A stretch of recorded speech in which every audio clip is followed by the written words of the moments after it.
ಭಾರತದ ಬಜೆಟ್ ಮಂಡನೆ ಆದಾಗ ಭಾರತ ಸಾವಿರಾರು ಕೋಟಿ ಬೇರೆ ಬೇರೆ ದೇಶಗಳಿಗೆ ಅಂತ ಹಣವನ್ನು ಇಡ್ತು. ಅಂದರೆ ಬೇರೆ ಬೇರೆ ದೇಶಗಳ ಅಭಿವೃದ್ಧಿಗೂ ಕೂಡ ಅನುದಾನವನ್ನು ಕೊಡ್ತು.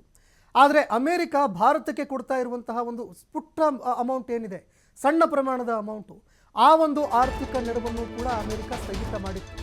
ಇಡೀ ದೇಶದಾದ್ಯಂತ ಇದಕ್ಕೆ ಟೀಕೆ ವ್ಯಕ್ತವಾಯಿತು. 182 ಕೋಟಿ, ಇಷ್ಟೊಂದು ಕಡಿಮೆ ಮಟ್ಟದ ಒಂದು ಹಣ ಕಡಿತ ಮಾಡಿ ನಿಮಗೆ ಏನ್ರಿ ಸಿಕ್ತು ಅಂತ ಇಡೀ ರಾಷ್ಟ್ರದಾದ್ಯಂತ ತೀವ್ರವಾಗಿ ಟೀಕೆ ವ್ಯಕ್ತವಾಯಿತು. ಈಗ ಡೊನಾಲ್ಡ್ ಟ್ರಂಪು ಇದನ್ನು ಸಮರ್ಥನೆ ಮಾಡಿಕೊಂಡಿದ್ದಾರೆ. ನಾವು ಯಾಕ್ರಿ ಭಾರತಕ್ಕೆ 182 ಕೋಟಿ ಕೊಡಬೇಕು ಅಂತ ಅವರು ಪ್ರಶ್ನೆ ಮಾಡಿದ್ದಾರೆ. ಯಾವ ಕಾರಣಕ್ಕಾಗಿ ಕೊಡಬೇಕು? ನಾವು 182 ಕೋಟಿ ಯಾಕೆ ಕೊಡಬೇಕು ಅಂತ ಭಾರತದ ಕುಚಿಕು ಗೆಳೆಯ ಪ್ರಶ್ನೆ ಮಾಡಿದ್ದಾನೆ. ಡೊನಾಲ್ಡ್ ಟ್ರಂಪು ಚುನಾವಣೆಯಲ್ಲಿ ಗೆಲ್ಲಬೇಕು ಅಂತ ಭಾರತದ ಮೂಲೆ ಮೂಲೆಯಲ್ಲೂ ಕೂಡ ಹೋಮ ಹವನಗಳಾಯಿತು. ಅನೇಕರು ಡೊನಾಲ್ಡ್ ಟ್ರಂಪ್ಗಾಗಿ ಗುಡಿಯನ್ನೇ ಕಟ್ಟಿಬಿಟ್ಟಿದ್ರು, ದೇವರ ಮಂದಿರವನ್ನೇ. ಅಲ್ಲಿ ಡೊನಾಲ್ಡ್ ಟ್ರಂಪ್ನ ಒಂದು ಮೂರ್ತಿ ಸ್ಥಾಪನೆ ಮಾಡಿ ಒಂದು ದೇವಸ್ಥಾನವನ್ನೇ ಮಾಡಿಬಿಟ್ಟಿದ್ರು. ಆ ವ್ಯಕ್ತಿಗೆ ಹೇಳ್ತಾ ಇರೋದು 182 ಕೋಟಿ ಏನಕ್ರಿ ಕೊಡಬೇಕು ನಿಮಗೆ ಅಂತ ಪ್ರಶ್ನೆ ಮಾಡ್ತಾ ಇದ್ದಾರೆ. ಭಾರತ ಈಗಾಗಲೇ ಹೆಚ್ಚಿನ ಆರ್ಥಿಕ ನೆರವನ್ನು ಪಡೆದುಕೊಂಡಿದೆ.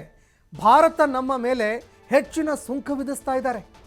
ನನಗೆ ಭಾರತ ಮತ್ತು ಪ್ರಧಾನಿಯವರ ಬಗ್ಗೆ ತುಂಬ ಗೌರವ ಇದೆ, ಆದರೆ ಭಾರತದಲ್ಲಿ ಮತದಾನ ಹೆಚ್ಚಳ ಮಾಡೋದಕ್ಕೆ 182 ಕೋಟಿ ನಾವು ನೀಡಬೇಕಾ ಅಂತ ಅವರು ಪ್ರಶ್ನೆ ಮಾಡಿದ್ರು. ಹಾಗಾದರೆ ನಮ್ಮಲ್ಲಿನ ಮತದಾನ ಹೆಚ್ಚಳದ ಪರಿಸ್ಥಿತಿ ಏನು ಅಂತ ಅವರು ಪ್ರಶ್ನೆ ಮಾಡಿದ್ದಾರೆ. ಆರ್ಥಿಕ ನೆರವು ಸ್ಥಗಿತ ಮಾಡಿದ್ದನ್ನು ಅಮೆರಿಕ ಅಧ್ಯಕ್ಷ ಡೊನಾಲ್ಡ್ ಟ್ರಂಪ್ ಸಮರ್ಥನೆ ಕೂಡ ಮಾಡಿಕೊಂಡಿದ್ದಾರೆ.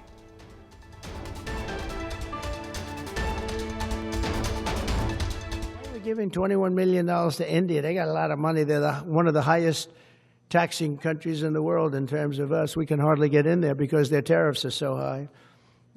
I have a lot of respect for India. I have a lot of respect for the Prime Minister. He just left, as you know, 2 days ago. But we're giving $21 million for voter turnout. It's voter turnout in India. What about like voter turnout here? We've done that, I guess. We did 500 million, didn't we? It's called the lock boxes. Well, why are we giving $21 million to India? They got a lot of money. They're one of the highest taxing countries in the world in terms of us. We can hardly get in there because their tariffs are so high. I have a lot of respect for India. I have a lot of respect for the Prime Minister. He just left, as you know, 2 days ago. But we're giving $21 million for voter turnout. It's voter turnout in India. What about like voter turnout here? We've done that, I guess. We did 500 million, didn't we? It's called the lock boxes. Well, why are we giving $21 million to India? They got a lot of money. They're one of the highest taxing countries in the world in terms of us. We can hardly get in there because their tariffs are so high. I have a lot of respect.